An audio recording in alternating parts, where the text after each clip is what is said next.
Like everything that I do, I have big plans for this channel. Eventually, if I get more equipment and I get a larger recording-ish facility, I want to do some more like actual physical training kind of videos, right? Like I want to just show you guys the proper technique in order to do proper lifts and all that kind of fun stuff. But as for right now, I can at least tell you the best way that you can set up a home facility, because that's becoming more and more of a reality for people, especially over the past 20 months when their gyms were shut down and you still wanted to exercise and you still had the space and you still had the means in order to get a treadmill or an elliptical trainer or a recumbent bike or an upright bike or even just a Bowflex or a different cable setup. I would love to be able to help people out and fill in the blanks when it comes to selecting the right type of stuff for that, and that's what we can do right now.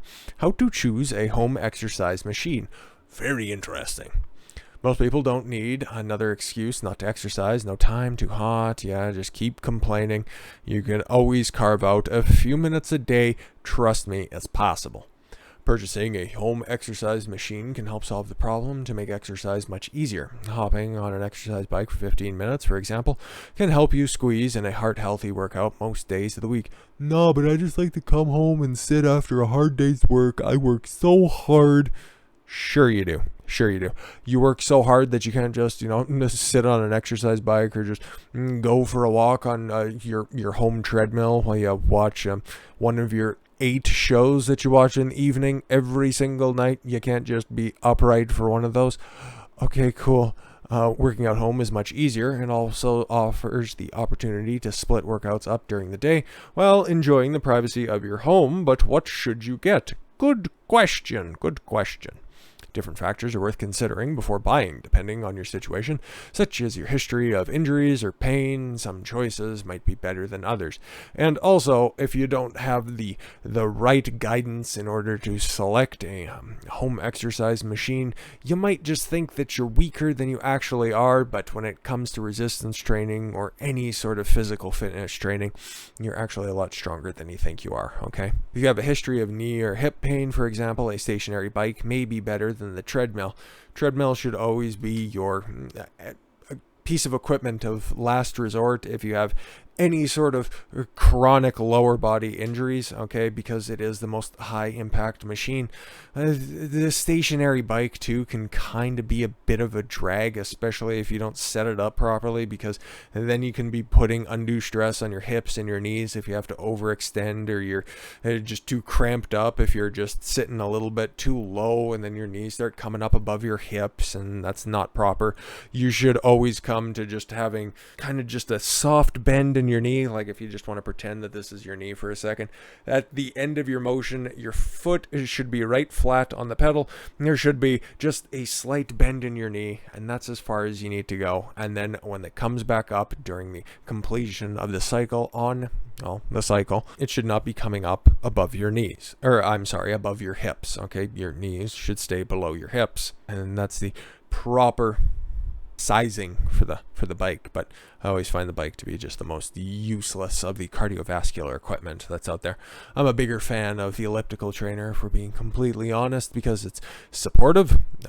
The strides are normally very adjustable, that you're going to be going through a acceptable range of motion for most people that are out there, okay? And I can speak especially for people that are definitely oversized. Like my stride, if I'm going at a full clip, is going to be tough to keep up with me. But I can find that I think that there might have been 1 or 2 maybe in all of the different equipment that I've used throughout the years that hasn't been acceptable for a cardiovascular exercise activity. So my go-to is always an elliptical trainer because it gets everything going, and it's very low impact in comparison to your different options that are out there. Stationary bikes are also great for people with balance issues or little experience exercising. 2 words that look very close to one another. Sorry, maybe I've also fallen off my fair share of elliptical trainers.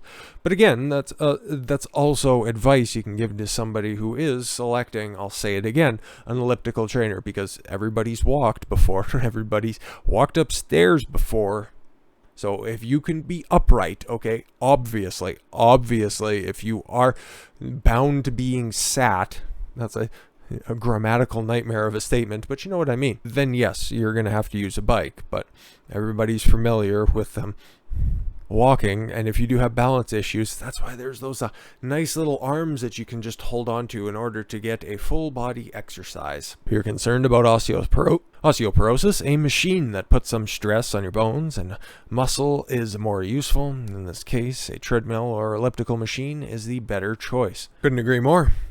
Ellipticals are great because they bring your arms into the mix. Don't have to, but you can. But they might not be the best choice for people with shoulder issues. Again, you don't have to use the arms that are there. Their repetitive motion may add unwanted strain. You could say that about literally anything, so you can just kind of take that complaint and just throw it off to the side. I find it useless. Rowing machines, that's a trip. They're very boutique. They're very, very strenuous. It's one of the most complete cardiovascular exercises that you can be doing, especially on a machine. They just present their own little unique hiccups, are probably the best for intensity as well as incorporating your whole body. Thanks, tips. Those with back pain or people who struggle to get up and down, however, may want to avoid those machines. Yeah.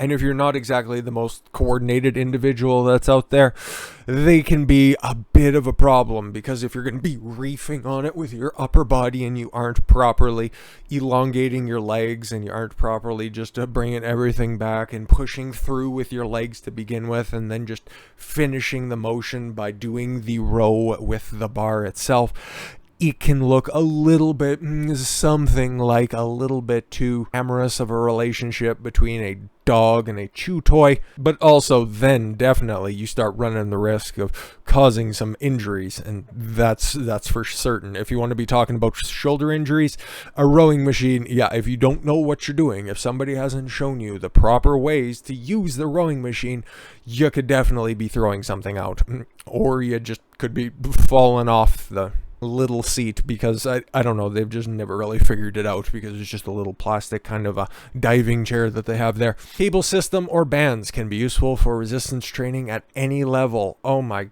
Lord, that's almost its own entire video. But yeah, you can get a great exercise just out of a simple resistance band. You know, just the little tire tube looking gimmicks with the little handles on the side of it. You can do, I will guarantee you can work every single muscle group with that single band, okay?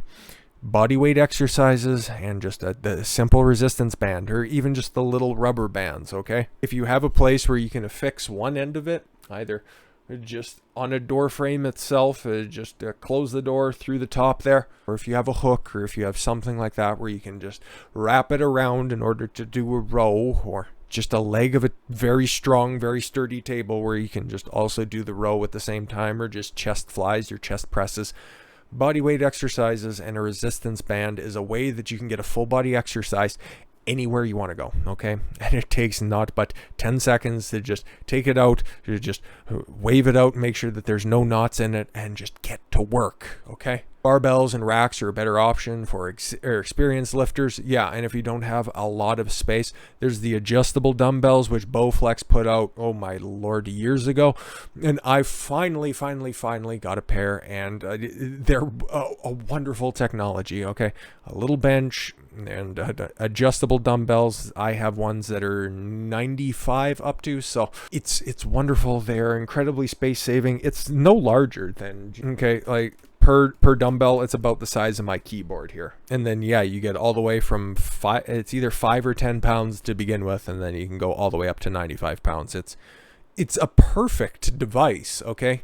And touch wood, they're the cheapest things in the world, but the use that you can get out of those is immeasurable, and I couldn't recommend it highly enough if you have a little bit of gym experience, because free weights, yeah, don't offer the same type of structure that a machine or a cable apparatus would, but you know, is once again another one of those pieces of equipment where you can work every single muscle group in the body. Guarantee it. There are tons of choices for your situation, and it should help guide your decisions. Exactly. Absolutely. And again, depending on the space and depending on the configuration of the room that you wish to use in order to make it your exercise space, I would always just recommend a mat. Okay, just a mat, just a nice little place where you're sturdy, that you aren't questioning your footing wherever you're going. Stretching, exercise band, piece of equipment if you are specifically looking at cardiovascular exercise, which, you know what, is of course very important and is the best way that you can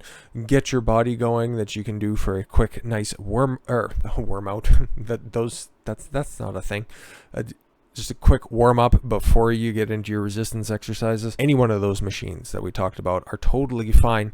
Or if you really want to do stuff on the cheap, okay, you can always just put on a pair of shoes and go get a couple of miles. Okay, you don't have to run, don't have to power walk, you don't have to, what do they call that, alpine walking.